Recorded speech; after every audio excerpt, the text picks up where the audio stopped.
หรือเฮ็ดโลโก้ห่างลีสในเฮาขามาตัวจะเหมือนค่ะเอาหนังสุดเข้ามาดินเนอร์แอปค่ะเพราะว่าเข้ามาดินเนอร์แอปแค่เดียวเขาก็ขึ้นมาติ๊กตีหมายล้อในเพราะว่าติ๊กตีหมายล้อในเขาก็มาเลือกที่เป็นไลบรารีนะฮะมาเลือกที่เป็นปื้นหลังสีเขียวค่ะนะลงมาทางอีกหนึ่งค่ะพอลงมาทางอีกหนึ่งเขาก็ได้หันปื้นหลังสีเขียวมาเลือกแล้วก็ติ๊กแอดค่ะนะก็ได้เข้ามาดีนาในค่ะพอเข้ามาดีนาในแล้วเขาขึ้นได้เก็ตค่ะนะเก็ตให้มันเป็นอันนิมค่ะตอนนั้นได้เก็ตนิมก็มาเลือกอันได้ค่ะนะที่เป็นฟรีซนี่ค่ะติ๊กที่ไหนยกก็ขึ้นมาหมดตั้งหน้ายกก็ขึ้นหมดแทงตั้งหลังนะครับยกก็หมดตั้งหลังในแทงโอเคแล้วครับเนาะก็เนี่ยขึ้นมาเอาแค่พังค่ะโอเวอร์เลย์ค่ะเนาะมาติ๊กโอเวอร์เลย์นี่ค่ะติ๊กโอเวอร์เลย์ยกก็ขึ้นแอดโอเวอร์เลย์ค่ะเนาะยกเข้ามาเอาแค่พังที่เฮาขาคันไรค่ะเพราะใส่แค่พังเย้าเฮาขาขึ้นมาดีการดีที่เธอมันดีเป็นอันม้วนมากค่ะเนาะมาเลือกที่อันม้วนได้ค่ะมากค่ะเนาะยกก็ขึ้นมาเลือกที่ตรงม้วนค่ะยกขึ้นมาเฮ็ดให้มันเยอะจอมหนังตีเฮาคลายค่ะเนาะ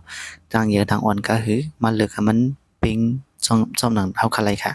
พอเฮาคลิกใส่เอาขึ้นมาติ๊กแทง copy duplicate ค่ะเนาะยกเฮาขาขึ้นมาเข่งให้สีมันเป็นสีขาวค่ะย้อนหางเฮ็ด2อันไหนย้อนเบอร์ค่ะมันมีมาขอบมันค่ะเด้ตอนนี้นั่นไหนเฮาเลือกสีมันให้มันเป็นกว่าทั้งสีขาวทั้งหมดค่ะเพราะมันขาวก็แล้วค่ะเนาะพอเฮาคลิกสีเหลืองเฮาก็เลือกเป็นสีเหลืองทั้งหมดค่ะพอยก็เฮาขาขึ้นมาเลือกการดีตรงหนึ่งมันเฮาแค่ให้มันออกซึ่งพอกไหนเฮาขึ้นมาด้วยค่ะเนาะเฮามาเลือกอะไรอันเลยเกี่ยวกันเลยเกี่ยวกับไซน์ซึ่งหือเฮาเลือกเลยค่ะพอเลือกแล้วเฮาขาขึ้นมาแทงตอนดีการดีเฮาขึ้นใส่ที่เป็นมาร์กค่ะเนาะที่เป็น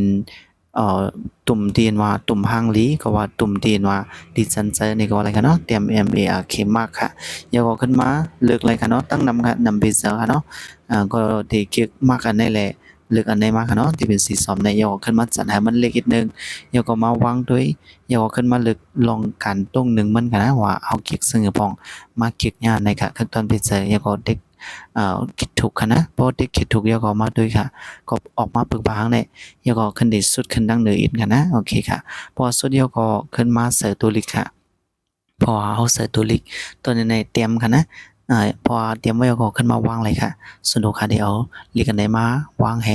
ยกขึ้นมาเลือกตัดไซมันค่ะตัดไซมันนี่ก็เลือกไลค์กูมิวค่ะเนาะจำหนังตีนเฮาใครใส่เลยจำหนังตีนเฮาเกี่ยวค่ะยกก็มาเลือกกันตรงหนึ่งมันค่ะพอไว้สีเฮาเลือกที่เป็นสีมันเย้ามาเลือกกันตรงหนึ่งมาดีแอนิเมชันนะคะเดี๋ยวไหนก็ลองเยอะเหมือนกันเนาะพอเฮาเลือกถูกแม่นมันดีจันใจก็มันได้เฮ็ดให้ลีตัวเลยสิเก่าค่ะมาเลือกด้วยที่อันจันใจที่อันเกี่ยวใจแล้วก็เฮาได้ขึ้นมาสู่ขั้นตอนลื่นสุดค่ะลองเสียงกันเนาะแล้วก็มาเด็กที่ห่างที่เป็นเสียงแล้วก็ขึ้นมาที่ sound effect ค่ะแล้วก็มาเลือกกันเนาะพอใครก็ติ๊กหมายล้อนี่ค่ะแล้วก็เฮาขึ้นเขียงกันเนาะว่าเสียงมันคือมันมีหิมเลยพองมันปอดเนี่ยมันยาวเนี่ยเนื้อกลางมันเนี่ยลื่นสุดมันจังออกเนี่ยเฮาเขียงด้วยยาวๆก็ขึ้นมาด้วยค่ะว่าเปิงผาหางมันออกมาซึ่งพ้องค่ะเนาะโอเคค่ะในนี้ก็เป็นขั้นตอนที่เฮาเฮ็ดออกเยาวิดีโอมันเฮาได้ขึ้นมาขั้นตอนที่ว่าลอกลายเสิร์ฟวิดีโอมันค่ะนะโอเคค่ะพอเฮาโหลดออกวิดีโอเยาเข้าขาขึ้นมาดีในวิดีโอเหมือนนั้นก็วิดีโอเดียนเฮาใครเสิร์ชนั่นค่ะนะโอเคค่ะพอมาดีวิดีโอเดียนเฮาใครเสิร์ชแล้วก็ขึ้นมาลึกค่ะแล้วก็มาโอเวอร์เลย์ค่ะแล้วก็ add new overlay นะคะนะแล้วก็ขึ้นมาเอาวิดีโอเดียนเมื่อไกลนะคะก็ติ๊ก add ค่ะพอยก็เอาขาขึ้นมาเก็บปืนหลังมันค่ะตอนนั้นได้เก็บปืนหลังมันก็มาที่อันเป็น remove